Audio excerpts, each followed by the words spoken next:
It's the first time fighting back on this side of the world in quite some time. How's it feel? How's it feel to be back over here? Yeah, so this is the first time. When was the UFC in Auckland? 2014? 2017? Are you talking about the Pearson one? Yeah, 17. 2017. 14 was your debut, I think. Yeah. So 2017 was the last time I fought this close to home. The last 5 have all been in the US, so it's pretty exciting to get back in front of some friendly support. You know, the Australian fans will get behind you as a Kiwi, and there's plenty of Kiwis living in Australia, so it's always like a home crowd when you fight in Australia. So I'm pretty excited about that. It's been a long time. Do you feel like more pressure fighting like on the side? Because you talk about that Auckland card being like really stressful. Do you feel like more pressure fighting on this side of the world versus fighting in like San Antonio and stuff like that? Or? I think like a little bit more pressure, but just from experience. You know, this is my 13th UFC fight. It's that experience helps. So I've fought without pressure, I've fought with pressure, I've fought in my hometown twice. You know, it's there's not going to be a lot that I haven't seen yet. You know, I'm one of the more experienced guys, so it's going to be hard to kind of throw me off my game now. I know what to expect. I know what's required of me. I know all of the possibilities and outcomes possible because I've experienced all of them. I've had the highs of the knockout of the night performance bonuses, and I've had the lows of getting your ass whooped, and it's just part of the sport, and it's something you accept. You know, you can't have one without the other. So you got 2 other teammates on this card. When's the last time you fought with like teammates?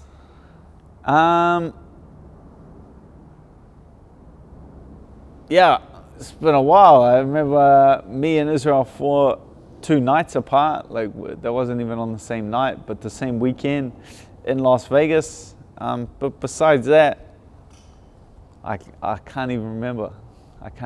It's been a long while, but yeah, that's why it's going to be pretty funny backstage, having the whole team there, and just through the whole process, you know, the whole fight week. Not really much will change because you're surrounded by the exact same people that you've been kind of joking and having a good time with the last 2 months or the last 2 years. So it's it's going to be a bit more comfortable being over there. Well, you also have like 4 or 5 people on that like Eternal card, and then 2 people I think kickboxing fight on Saturday and then Sunday. So it's going to be like CKB on Auckland. Does that thing make it more enjoyable? Does that just feel like the gym has just moved overseas? Yeah, I think that it's like a gym getaway. I think this is, you know. I only honestly wanted to be on the card because I knew I was going to go over and watch Israel fight anyway and support. I would have just been sitting in the stands and driving myself crazy. So I just wanted to get on the card so I could just be part of it, man. Be part of it, you know, open the show. But it's elevated beyond that, you know, with the type of opponent, fighting the number 6, fighting in the co-main event. I'm definitely not, you know, opening the show anymore. It's taking, you know, the co-main spot. It's all pretty surreal to me, and it's kind of above any expectations that I ever had for the card. Are you surprised that Iaquinta took that fight? Like he's ranked in the 6th, and he's fighting kind of more on your home soil. Yeah, I am surprised. I still don't feel like he's given a genuine answer as to why he took this fight or he likes this fight. Obviously, he thinks that this fight greatly favors him, right? Like you wouldn't fight a dangerous guy that's that lower ranked unless you thought that this is a fight that was going to get you back on track. So he obviously sees something in me that he can beat. He's obviously looking at me like I'm very beatable, or he wouldn't have accepted the fight, or he wouldn't have accepted it that easy. So that's something I'm very aware of, and that's why I've put so much hard work into this camp, because I'm out there to prove them wrong. How does that make you feel? Do you think that like someone's like doubting your skill level like that?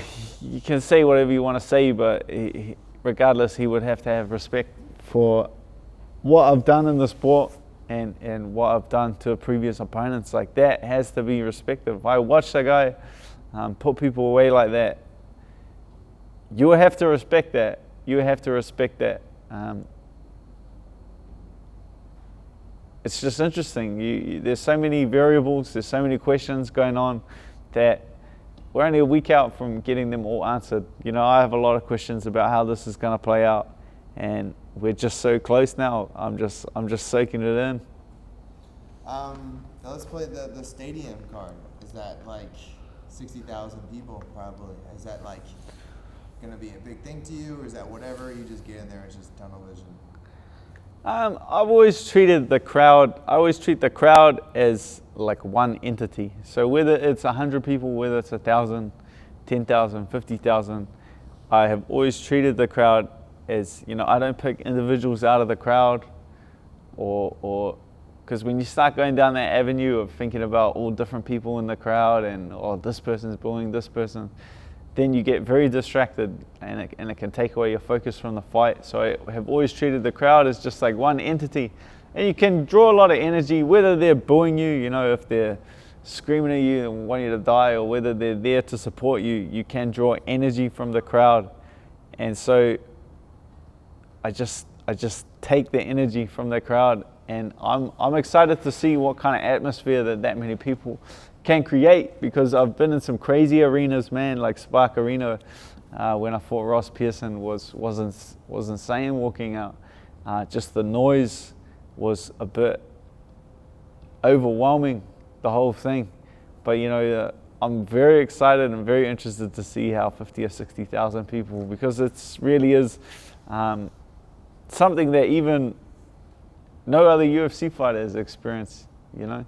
That many people. If we break the record and it hits 60,000 people, that's something that no other UFC fighter is going to be there to experience. So it's kind of a once in a lifetime opportunity.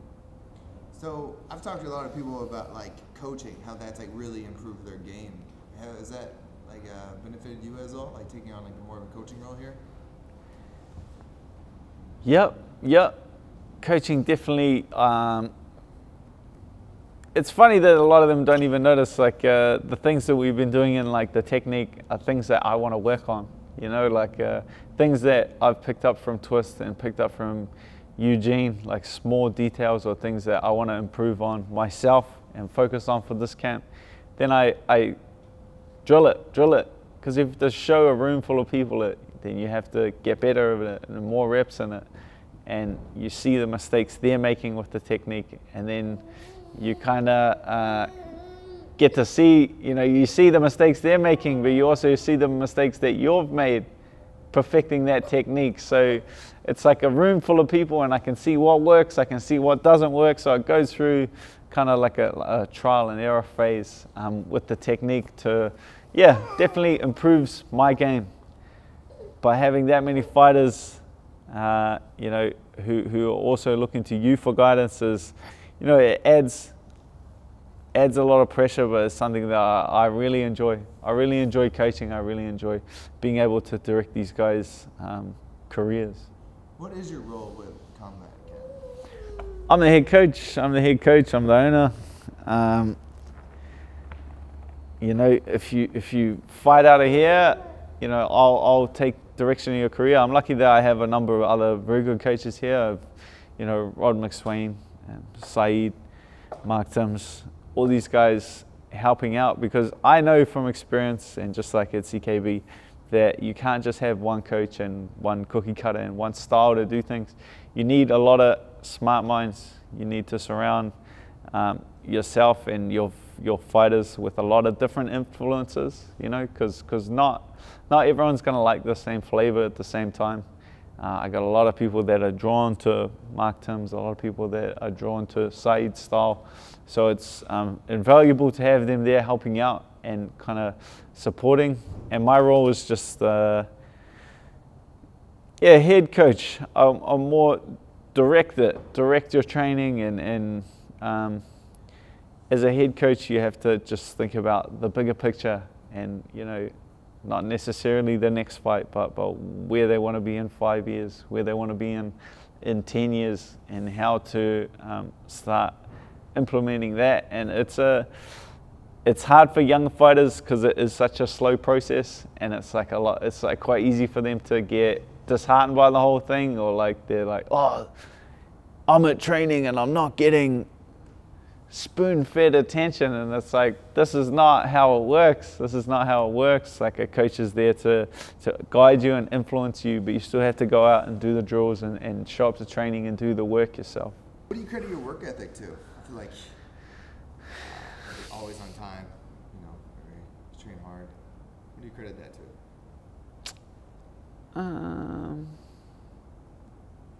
What do I credit my work ethic to? I don't know. I think it's just, I think it's a personality type. I think it's, that's long before you show up at a gym that you have that kind of, it's a personality type, right? Like, if I'm not late to anything, though, it's like not just training related. Like, I just don't like being late. Like, Israel obviously just doesn't mind being late to things. So it's just the way it works. But work ethic, it's just what happens when you find something that you're truly passionate about. If you give me a menial task, I'm pretty lazy about that sort of thing. But if I'm passionate about it, if anyone's passionate about anything, then they don't have to, you don't have to force yourself to work hard at it. It just becomes like supernatural to go out there and do the late nights, do the early mornings. It just becomes easy. I feel like everyone should find their passion and always just do something that they're passionate in. What will a win over Iaquinta do for your career? Yeah, a win over Iaquinta, that sets a scene, and it opens a lot of doors. And it's after him, there's only just huge names in the sport. The lightweight division is so stacked. The top 5 of the lightweight division is just huge names in the UFC and huge names in MMA. So I feel like not only a win over Iaquinta, but I feel like if I can put him away, either that stoppage or knockout, that sends like a real strong message, because guys like Cowboy, because guys like Khabib haven't been able to take him out over 5 rounds. So if I can do it in 3, sends a very strong message to those top 5 guys that I'm a real threat. And one decision in all your 18 wins. Why? What is that about? Is it killer instincts? Do you take risks to like get high rewards, or what is it? And that guy was like not a very good fighter, and I just jabbed him for 3 rounds. I'm talking about my only decision win on my record. So I was a lot better than the guy, and the guy didn't have he had a pretty ugly record. So I just jabbed him for 3 rounds because it was just a super easy way to win. Like, I jabbed him for 3 rounds. I did not get excited. By the time I had left the ring, I had no excitement for the victory. Like, I didn't go home and celebrate. I didn't cheer. I didn't feel good inside. Like, I didn't feel I needed to be rewarded for anything. Even, that was a dominant, unanimous decision victory. It's just not how I approach the sport. And I've tried to change it, and I've tried to fight to win rounds and to win points, but it just doesn't fit me naturally. Like, I got in the sport for like self-defense and things like that, and the best way to defend yourself is to obviously incapacitate your opponent with taking the least amount of damage possible. So it's not like I'm fighting like an idiot. I'm not saying like I'm going out there to eat a bunch of shots and take a guy out. Like, that's not how I approach the sport. It's to neutralize the opposition and take minimal damage at the same time. So I feel like that's the way that I've always approached the sport, and I would always look for the easiest way to finish a guy, and whether that be cut, submission. Now it's down to a level where the easiest way to beat a guy is just to knock him out. Like at this high level with such skilled opponents, to knock them out, to me, seems like the easiest way to finish this. It's just a natural approach to the sport. It's not even something I have to go out there and try to do. Like they talk about it like, oh, but if you try to finish, I'm not trying to finish. I just touch gloves and I just fight, and finishes happen. It's natural. It's natural. You've been part of like a few teams in your like MMA career, like with Tiger and like Saigon. What makes CKB like a interesting place, a special place? It's a culture at the gym. It's a culture at the gym which has been around for a very long time. It has to be down to the coaches. It has to be down to all of the coaches. And just the knowledge they have and just the approach to the sport they have. Not like a man of many words, but I owe everything to, Eugene and Twist. They've forgotten more than I'll ever learn. I'll never be able to learn everything they know. If I can just learn a fraction of it over the remainder of my career, I will be very grateful for everything that they have given me throughout my career. Just the knowledge they have and the guidance in my game is incredible. I owe everything to those guys. I owe everything to Twist. I owe everything to Huge. And I wouldn't be in this position that I am without them. And I hope that we can carry on and go far, because I feel like I've got a lot of tread left in the tires. I like it when Poirier said that. A lot of tread left in the tires. Now, everyone kind of knows about Eugene, but Twist is a man that's kind of like under the radar. How has he helped like your game? What is his role in part? Because he's always in your corner. Yeah, so I've worked with Twist for a few years now, consistently, and man, the subtleties, and he has just an eye for it. It's not. I can't even explain it because I don't know, because he's the only coach that I've ever come across that's like that, and it's that subtle, and he's that much of a perfectionist that it's unlike anyone else. It's comes down to fractions of a second. It comes down to a game of not inches. It's a game of millimeters, and he's the master at knowing the exact millimeter. So it's just an eye for detail that no one else has. What strengths do you see in this fight over Al that you have? Like stylistically, I think it's going to be a difficult fight for him, fighting someone that's so tall and a very rangy guy.